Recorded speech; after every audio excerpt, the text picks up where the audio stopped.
네, 안녕하세요. 예, 세종 목사입니다. 지난 3일 동안 또 어떻게 보내셨는지 여러분들 궁금합니다. 주일마다 얼굴을 뵐 수가 없어서 여러분들 한 분 한 분의 소식들이 궁금합니다. 물론 잘 계시리라고 믿습니다. 지난 이틀 동안은 날씨가 무척 덥고 힘들어서 고생을 하실 것 같은데 좀 어떻게 보내셨습니까? 저도 날씨가 너무 더워서 어제 아내가 저에게 이발을 해 주었습니다. 한번 보시겠어요? 어떻습니까? 예, 저는 너무 시원합니다. 그래서 오늘 이렇게 시원한 마음을 가지고 오늘 우리 함께 말씀을 살펴보겠습니다. 오늘 특별히 또 역시 이렇게 동영상으로 여러분들을 찾아뵙고요. 제가 여러분들에게 말씀을 오른쪽에 이렇게 좀 내려가서요. 예, 여러분들을 좀 찾아뵙고 말씀을 칠판을 통해서 우리가 함께 말씀을 살펴보도록 하겠습니다. 네, 오늘 말씀은 시편 128편 1절에서 6절까지입니다. 제목은 시온에서 내게 복을 주실지어다입니다. 이제 오늘 말씀을 우리가 1절에서 6절까지 우리가 함께 읽을 텐데요. 어, 그리고 함께 큰 목소리로 한 목소리로 한 번씩 천천히 한번 따라서 한번 해 보겠습니다. 자, 함께 읽겠습니다. 시작. 여호와를 경외하며 그의 길을 걷는 자마다 복이 있도다. 내가 내 손이 수고한 대로 먹을 것이라. 내가 복되고 형통하리로다. 내 집안 안방에 있는 내 아내는 결실한 포도나무 같으며 내 식탁에 둘러앉은 자식들은 어린 감람나무 같으리로다. 여호와를 경외하는 자는 이같이 복을 얻으리로다. 여호와께 시온에서 내게 복을 주실지어다. 너는 평생에 예루살렘의 번영을 보며 내 자식의 자식을 볼지어다. 이스라엘에게 평강이 있을지로다. 아멘. 네, 이렇게 한번 우리가 함께 살펴 보았습니다. 자, 우리가 이제 말씀을 또 한번 보게 될 텐데요. 어, 먼저 한 분에게 질문을 한번 드려봅니다. 어, 먼저 질문 한번 드려보겠는데요. 예, 우리가 신앙생활 하는 것이 어떻게 힘드십니까? 아니면 행복하십니까? 신앙생활 하는 것이 참 행복하고 감사하고 기쁜 일이 있어야 되는데 힘든 일이 있으면 안 되죠. 그러나 우리의 삶이 언제나 또 행복할 수는 없지만은 않지 않습니까? 그래서 여러분들에게 지금 하고 계시는 신앙생활이 과연 힘드신지 아니면 정말 행복하신지 한번 질문을 던져보는 겁니다. 자, 혹 힘드시다면 왜 힘드신가요? 신앙생활이 오히려 삶의 올무가 되고 있지는 않는지 이걸 한번 살펴보자는 겁니다. 그렇습니다. 이 질문이 우리들에게 어떤 의미가 있는지 한번 살펴보겠습니다. 아니면 행복하십니까? 왜 행복하세요? 무엇 때문에 행복하십니까? 신앙생활이 여러분들에게 어떤 행복을 가져다 주시나요? 이 질문을 한번 여러분들에게 던져봅니다. 네, 불행과 행복은 그것에 대한 신앙의 기준은 과연 무엇일까? 내가 신앙생활을 하면서 힘들고 어렵고 정말 어떤 내가 아무리 신앙생활을 잘해도 내 삶이 바뀌지 않아. 이렇게 생각이 들 때 우리는 정말 신앙생활하는 것이 참 힘들고 불행하다고 생각할지도 모릅니다. 그럼 어떤 분들은 신앙생활을 하는 것이 참 행복하대요. 그 행복의 기준이 과연 무엇일까라는 것을 우리가 함께 살펴보도록 하겠습니다. 그래서 불행과 행복함에 대한 신앙의 기준은 과연 무엇일까? 신앙의 기준입니다. 한번 살펴보겠습니다. 우리의 삶의 소유의 많고 적음에 대한 기준이 혹 행복과 불행의 차이는 아닌지, 그것이 바로 신앙의 기준에 있어서 말입니다. 신앙은 많고 적음, 이 세상에 누리고 못 누리고의 기준이 신앙의 기준이 되어서는 안 되거든요. 근데 그것이 혹 그렇게 하고 있지는 않는가라는 겁니다. 자, 그렇다면 우리가 진짜 신앙의 기준은 무엇일까라는 겁니다. 우리가 앞서 말씀드렸던 신앙의 기준은 많고 적음에 관련된 것이 아니라고 했습니다. 진짜 신앙의 기준은 무엇일까라는 겁니다. 진짜 신앙의 기준은 바로 소유가 아니라 소망이라는 겁니다. 소망. 내가 하나님을 향한 소망, 살아있는 소망이 이게 신앙의 첫 출발점이 되어야 한다는 사실입니다. 이게 얼마나 정말 감사한지 모릅니다. 그래서 하나님이 찾는 사람은 하나님으로 인하여 소망이 생긴 사람이다. 우리가 신앙생활을 하면서 우리가 하나님을 찾는 이유가 하나님께 소망을 두기 때문에 그렇다는 거죠. 하나님을 향한 소망이 없으면 우리가 왜 하나님을 찾겠습니까? 그것이 분명해 되어져야 되겠죠. 네, 맞습니다. 자, 그렇다면 소망, 이 영어로는 hope가 과연 무엇인가 라는 겁니다. 자, 어떤 소망일까요? 하나님을 바라봄, 기대하는 것이 나에게 어떤 행복을 가져다 줍니까? 라는 겁니다. 내가 하나님을 바라보는 것이 어떤 행복을 가져다 줄 수 있는지, 그걸 오늘 본문의 말씀을 통해서 우리가 함께 살펴보겠습니다. 네. 소망이 없으면, 그죠? 기댈 것이 없고, 의지할 곳이 없기 때문에 그렇습니다. 하나님을 소망한다는 것은, 하나님을 바라본다는 것은 하나님을 향하여 기댄다는 거예요. 하나님을 향하여 의지한다는 것. 이 세상에 의지할 것이 정말 있습니까? 이게 정말 젊어서 정말 열심히 일을 할 때는 정말 내가 가지고 있는 것에 의지하고 기대는 분들이 많이 있습니다. 그러나 세월이 다 지나고 정말 어느 정도의 일로 하신 분들이 되면, 어느 정도 세월이 지나면 정말 가지고 있는 것들이 의지할 것이 별로 없어요. 정말 기댈 곳은, 정말 우리가 신앙에서 기댈 곳은 하나님밖에 없다는 사실을 우리가 다시 한번 매일매일 경험하게 된다는 겁니다. 자, 그렇다면 우리가 주목하는 것, 우리가 바라는 것, 우리가 의지하는 것, 우리가 소망하는 것은 보이는 것이 아니라 보이지 않는 것이라고 고린도후서 4장 18절에 이야기하고 있습니다. 자, 그렇다면 그 안에서 우리가 말하는 것은 믿음을 통하여 소망으로 나아가기 때문에 그렇습니다. 근데 우리가 믿음을 통하여 소망이 없다면 그 소망은 가짜라는 겁니다. 무용지물이고 늘 언제나 넘어지고 그것이 허물어진다는 겁니다. 소망은 언제나 내 삶의 현실에 한 발자국 앞서서 가는 것입니다. 오늘 내 삶이 힘들고 어려울 때 소망이 있기 때문에 오늘의 삶을 내가 이겨나가는 것이죠. 근데 내 삶이 이겨나갈 수가 없으면 어떻게 내가 하나님을 향하여 기도하고 하나님께 소망을 바랄 수 있겠습니까? 그렇죠. 그래서 소망은 우리의 삶을 힘차게 달려가게 하는 힘이 있습니다. 예, 그리스도에게는 힘이 있어요. 하나님을 향한 의지할 힘이 있다니까요. 하나님을 소망할 힘이 있다니까요. 하나님께 기댈 힘이 있다는 거예요. 수고하고 무거운 짐진 자들아 다 내게로 오라. 내가 너를 쉬게 하리라. 우리가 지난번 말씀을 통하여 정확하게 배웠지 않습니까? 자, 그렇다면 먼저 이 시편 128편에서 가장 중요한 키 또는 열쇠는 바로 1절입니다. 1절. 1절에 있는 말씀이에요. 이 1절과 또는 4절은 같은 개념인데요. 약간 다르게 표현되어 있습니다. 그것이 뭔가 한번 살펴보면 1절에는 우리가 아까 읽었습니다. 여호와를 경외하며 그의 길을 걷는 자마다 복이 있도다. 자, 그렇다면 4절에는 무엇이라고 표현되어 있을까요? 여호와를 경외하는 자는 이같이 복을 얻으리로다. 제가 이미 답을 정해드렸는데 우리가 지금까지 계속 복에 대한 설명을 해오고 있지 않습니까?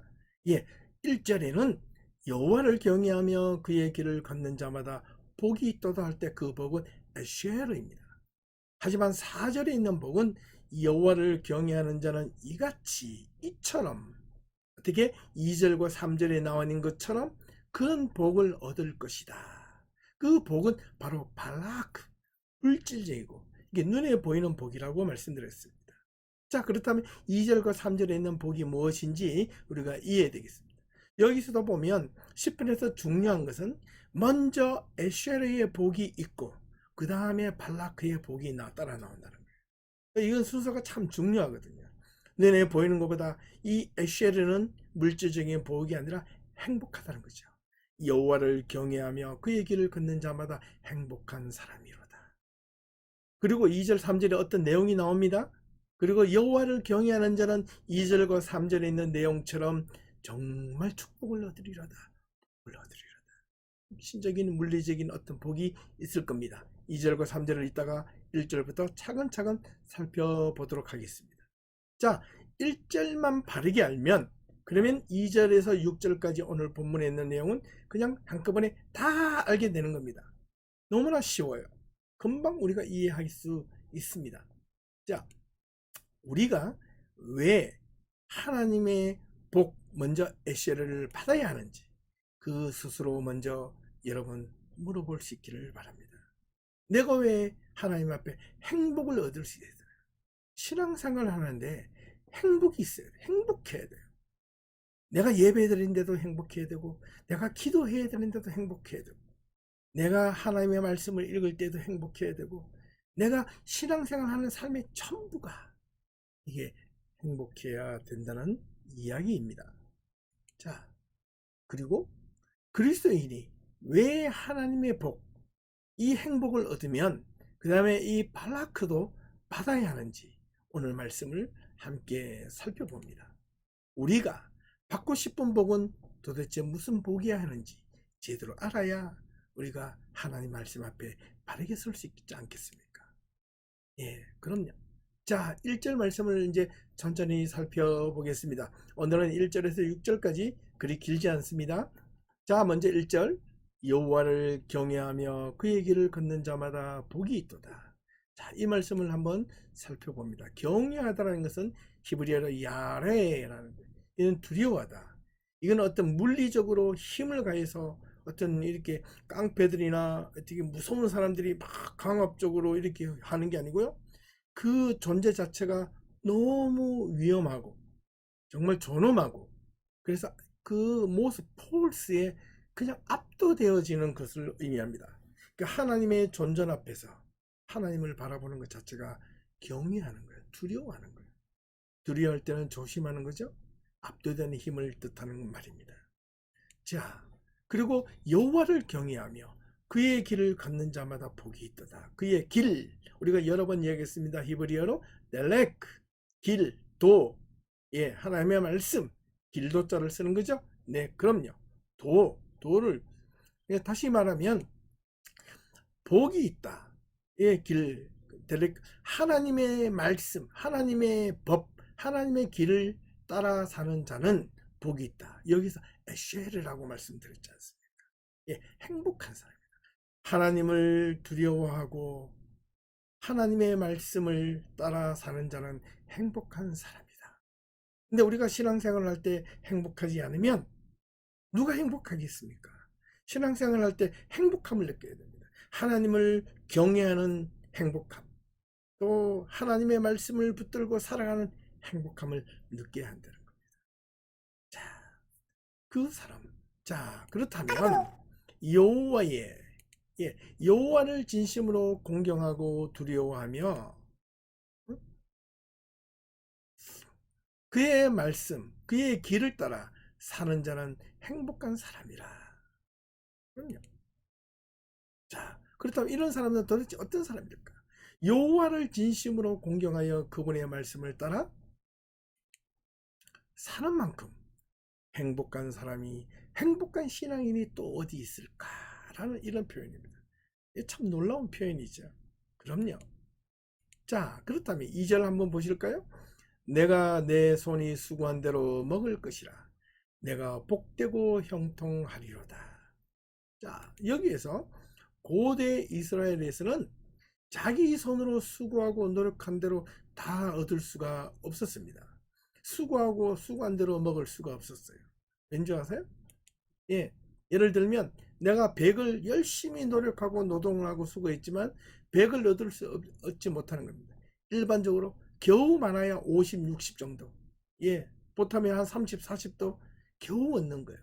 그렇기 때문에 내가 수고한 만큼 얻는다는 것은 이거는 놀라운 일이 아닐 수가 없습니다. 네. 그런데 100을 수고한 대로 100을 전부 다 얻는다는 거예요. 내가 노력한 만큼 얻는다는 것은 이건 놀라운 그때 당시에서는 축복이 않을 수 없습니다. 복이 않을 수 없습니다. 그래서 네가 수고한 대로 먹을 것이라. 네가 수고하다는 이 단어의 뜻은 ಯಕ್기야, 노고, 일, 생산, 노력한 결과를 합니다. 자, 복되다에서는 이 복은 바로 에쉐르입니다.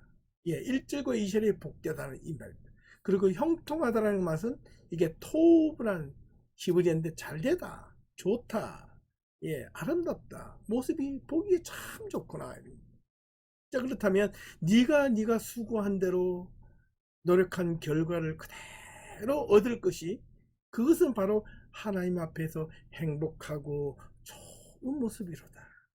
예, 이 당시 이 모습은 유대인들에게는요, 이 말씀을 들으면 이게 얼마나 정말 복되고 행복한지 모릅니다. 왜? 내가 노력한 만큼 얻을 수 있으니까 그렇습니다.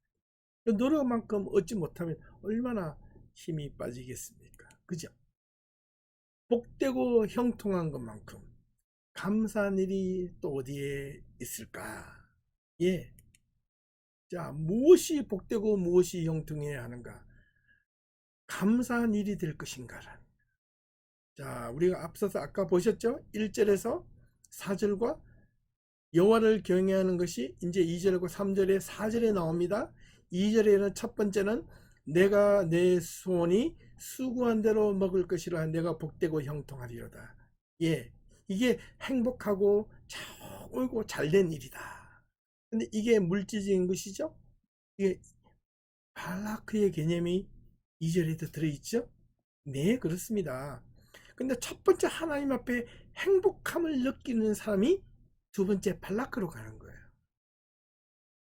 자, 그렇다면 3절 말씀을 봅니다.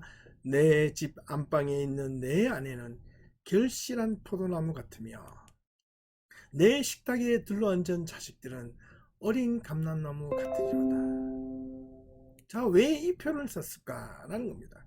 금방 이해가 되십니까?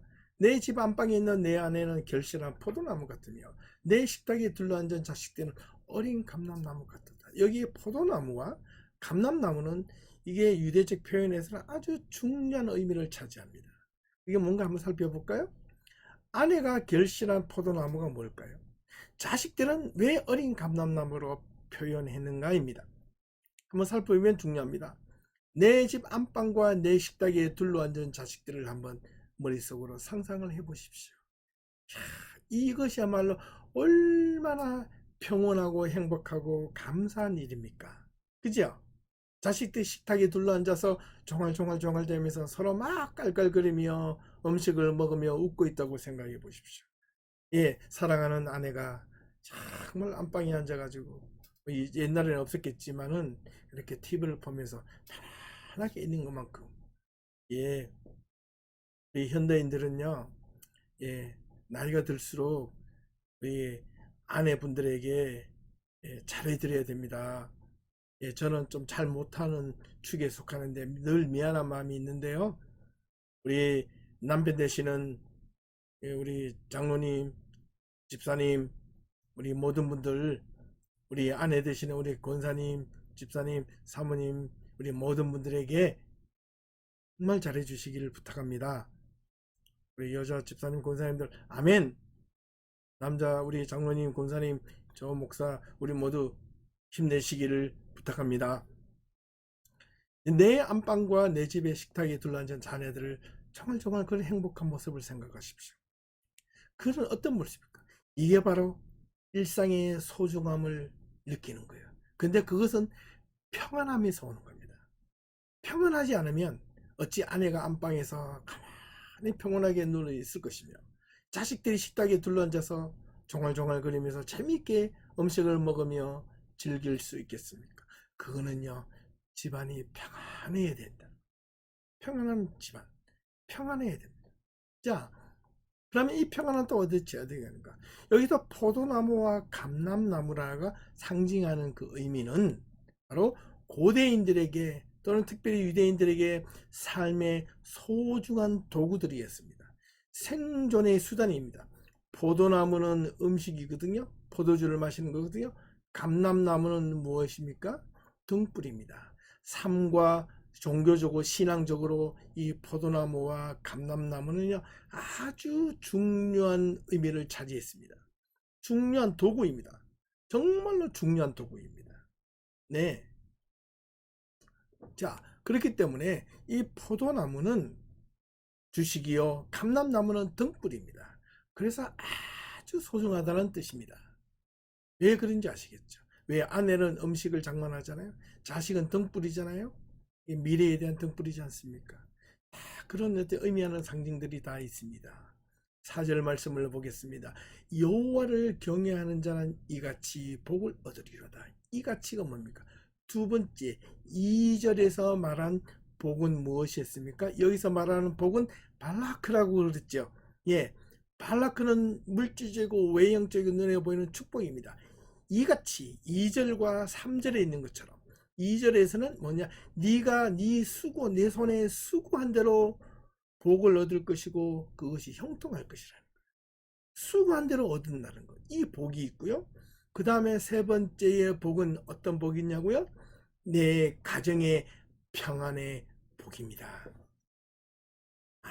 아니 열심히 수고해서 집으로 돌아와서 자녀들이 감사하고 아내가 행복하는 그 모습, 이게 풍요로움이라는 것입니다.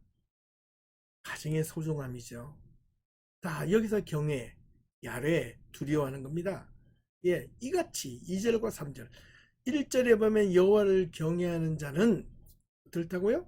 예, 복을 받으리로다. 예, 그 복은 먼저 행복한 사람이라는 거예요. 여호와를 경외하고 그의 길을 따라 걷는 자는 복이 있는 자로다. 예, 하나님을 두려워하고 하나님을 경외하고 하나님의 말씀을 따라 지키려고 노력하는 자는 행복한 사람이로다. 그리고 하나님 손에 수고한 것을 거둬들이고 내 가정의 아내가 안방에서 있는 결실한 포도나무 같고 정말 식탁에 둘러앉은 자식들은 어린 감람나무 같도다. 이게 얼마나 묵가적인 풍경인지 모릅니다. 복이 있을지어다. 이거는 발라크라고 그랬죠. 물질적인 축복을 의미합니다. 자, 여기서 왜 여호와를 공경하고 두려워하는 것이 복을 받는 자입니까? 라는 질문이 생기죠. 잠언 1장 7절에 보면 여호와를 경외하는 것이 지식의 근본이다. 여호와를 경외하는 것. 여기서 경외다 똑같은 이게 야레, 두려워하는 거예요. 내가 알아야 되는 거예요. 내가 세상에서 지혜를 가지고 살아가기에는 모든 수단에 하나님을 먼저 경외하는 것이라는 거예요. 삶의 지식의 근본. 삶의 지식은 삶을 풍요롭게 만들어주기 때문에 그렇습니다. 우리가 바라는 복, 발라크는 지식, 알을 통해서, 배움을 통해서 나온다는 것이죠. 그래서 배움이 무엇보다 중요한 겁니다. 근데 바르게 배워야 되고 제대로 배워야 된다는 거예요. 그럼요. 자, 그렇다면 자, 이제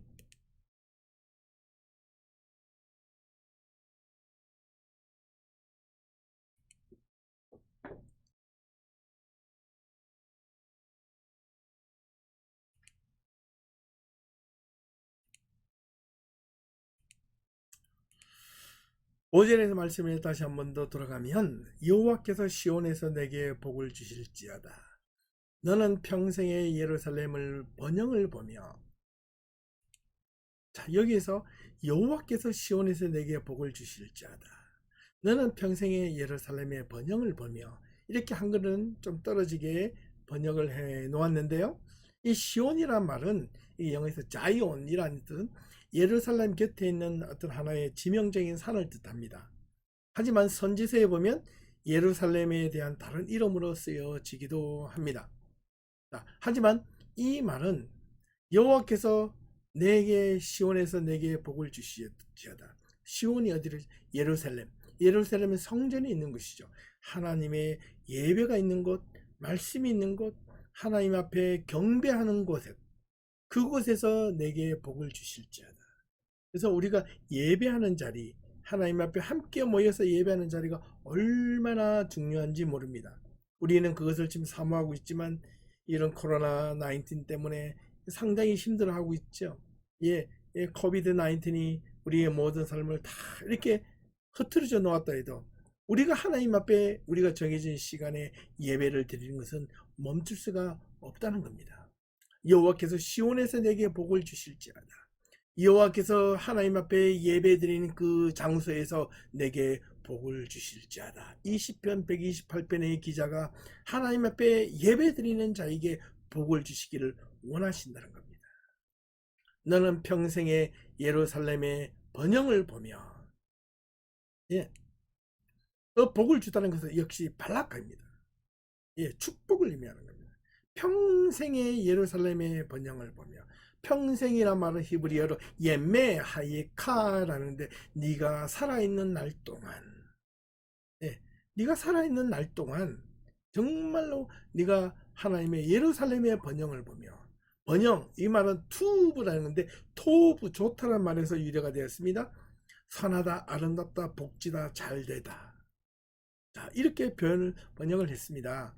근데 이 말을 영어로 한번 다시 한번 더 자세히 살펴보면 이게 한글로서는 그냥 복을 주실지어다 너는 평생의 예루살렘의 번영을 보며 이렇게 기록하고 있는데 영어 NIV 성경에는 기원문으로 되어 있습니다. may라고 시작합니다. 바램, 소망, 기원입니다. 이 영어를 한번 보시면 먼저 예루살렘에서 시온에서 여호와께서 시온에서 내게 복을 주실지어다 라는 말은 May the Lord bless you from Zion이라고 되어 있습니다. 자, 그렇다면 너는 평생의 예루살렘의 번영을 보며 이건 어떻게 되어 있을까요? May you see the prosperity of Jerusalem all the days of your life. May you see the prosperity of Jerusalem all the days of your life. may로 시작하죠. 쉽게 설명하면 이렇습니다. 네가 네 모든 평생에 예루살렘의 번성함을 풍성함을 보기를 바라노라. May the Lord bless from the Zion은 여호와께서 시온에서 너에게 복 주시기를 원하노라 바라노라. 이게 얼마나 시편 이 128편의 기자가 4절에서 여호와를 경외하는 자는 이같이 복을 있을지어다 발락그죠.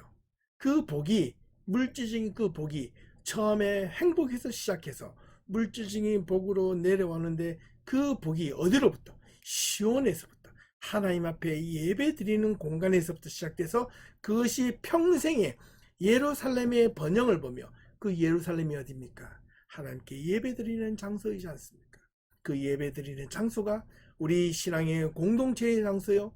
여러분은 가정에 예배 드리는 장소요. 여러분들이 말씀을 보는 장소요. 여러분들이 기도하는 그 장소가 여러분 풍요의 장소, 번영의 장소가 될 줄로 믿습니다. 아멘. 자, 마지막으로 6절입니다. 내가 네 자식을 볼지어다. 내가 네 자식의 자식을 볼지어다. 2대, 3대, 4대, 5대, 6대를 본다는 거예요. 그래서 이스라엘에게 평강이 있을지로다. 이 마지막에 평강, 샬롬으로 마치지 않습니까? 그렇다면 뭔가 의미가 있다는 거죠.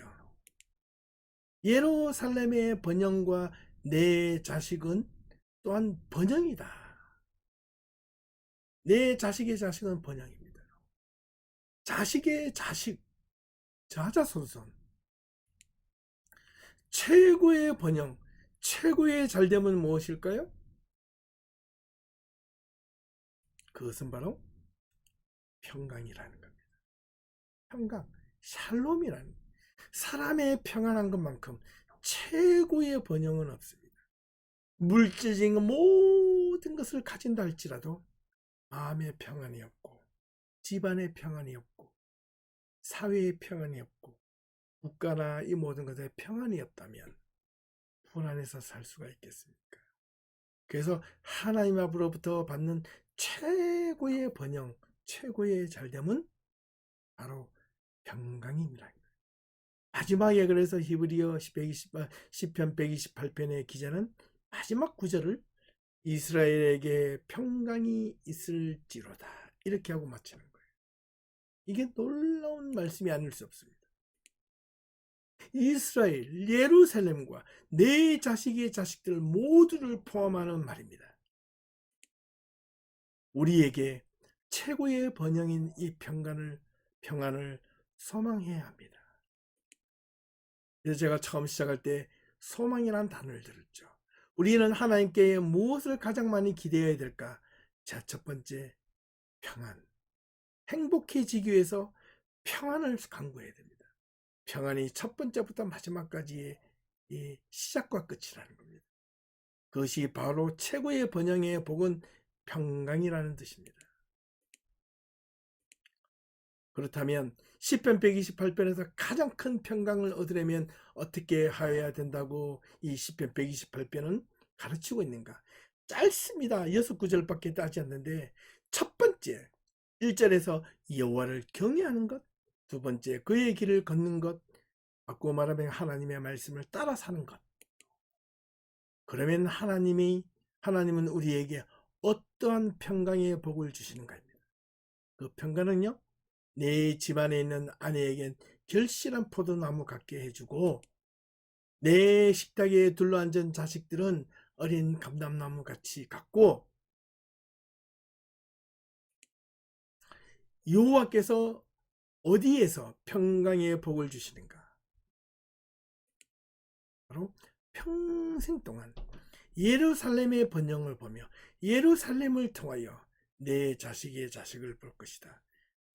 이쯤 되면 사람이 한평생 살아가면서 내가 태어나서 내가 직장을 구하고 결혼을 하고 자식을 낳고 가정을 꾸리며 자식이 잘 크고 자식이 잘 되어서 손주를 보고 증손을 보고 그 모든 것을 잘 되고 그런 번영함을 보는 것만큼 그 한 인생에 가장 행복한 것이 어디에 있겠습니까? 그게 번영이요. 그 가장 밑바닥에는 평강이 없으면 결코 이루어질 수 없는 것이라고 시편 128편 기자는 이야기하고 있는 겁니다. 이것이 시편 128편의 가르침입니다. 우리가 왜 여호와를 공경해야 하는지, 우리가 왜 그분의 길, 말씀을 따라 살아야 하는지 이제 우리는 분명해야만 합니다. 하나님을 믿는 믿음은 참된 소망을 얻어서 평안하기 위함이라고 말씀을 드렸습니다. 예루살렘, 하나님의 성소, 하나님의 공동체의 번영을 보아야 합니다. 그렇기 때문에 저와 여러분들이 우리 교회의 공동체의 모든 성도들이 나뿐만 아니라 우리 가정뿐만 아니라 우리 교회 안에 있는 모든 성도들이 자식의 다식에 대해 믿음에 대해 사랑에 대해 평안에 대해를 보아야 합니다. 이 모든 것은 평강에서 나와야 하고 그것을 결실 맺어야 하는 것, 그것이 바로 행복이라는 쉐를 하는 겁니다. 예수를 믿으면 행복의 시작과 끝이 되어야 한다는 말입니다. 예수를 믿고 행복하셔야 합니다.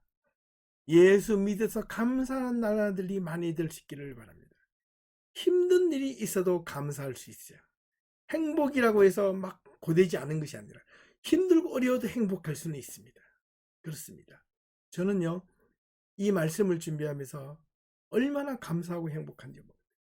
여러분들이 어떤 반응으로 지킬까? 어떤 반응으로 이 말씀을 듣고 사모할까? 이 말씀을 듣고 어떻게 살아가기를 소망할까?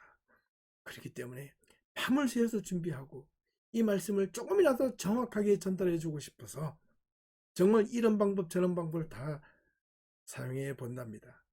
행여 실수가 있더라도 좀 용서를 부탁드립니다. 마지막으로 예수의 평강이 여러분 모두에게 임하시기를 간절히 소망합니다. 저는 이 시편 128편의 말씀을 보면서 참 내가 하나님의 말씀을 붙들고 사는 것 자체가 힘들고 어려운 것이 아니라 정말 행복한 것이었구나. 그것이야말로 소망이로구나. 그것이야말로 내가 이 땅에서 최고의 번영을 누리기 위한 첫 번째 출발이로구나. 또 이 하나님의 말씀을 붙잡고 사는 것이 정말 내가 하나님 앞에서 평강을 얻기 위한 시작과 끝이로구나 라는 걸 저는 깨달았습니다. 사랑하는 성도 여러분, 여러분들에게는 어떤 선택을 하기를 원하십니까? 여호와를 경외하며 하나님의 말씀을 따라 걷는 우리 모두 성도들이 다 될 수 있기를 진심으로 축원합니다.